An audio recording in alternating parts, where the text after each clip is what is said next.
Астана өмір сүруге қолайлы қалалардың көшін бастап тұр. Сондықтан елордаға қоныс аударушылардың саны жыл өткен сайын өсіп жатыр. Бұл өз кезегінде шаһардың су, жылу, электр энергиясы секілді инфрақұрылымы мен мектеп, балабақша, емхана сияқты әлеуметтік нысандардың жүктемесін арттырып отыр.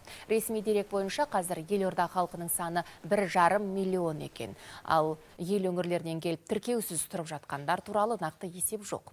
Бұл туралы Астанадағы көші-қон процестердің жай-күйін жан-жақты бағалауға арналған диалог алаңында айтылды. Болжам бойынша алдағы 6 жылда қала тұрғындарының саны 2 миллионға жетеді. Қазірдің өзінде Түркістан облысынан келушілер көбейген. Сондықтан миграция көрсеткішін ескере отырып, туындаған мәселені шешу жайы айтылды. Ауылда тұрғындарға жұмыс беру керек, жаңа солардың әлеуметтік жағдайын көтеру керек. Сол себептен адамдар қалады өздерінің мекемелерде, көшпейді, тұра береді. Мен ойымша осы проблемаға бір назар аудару керек. Ұсыныс дайындаймыз.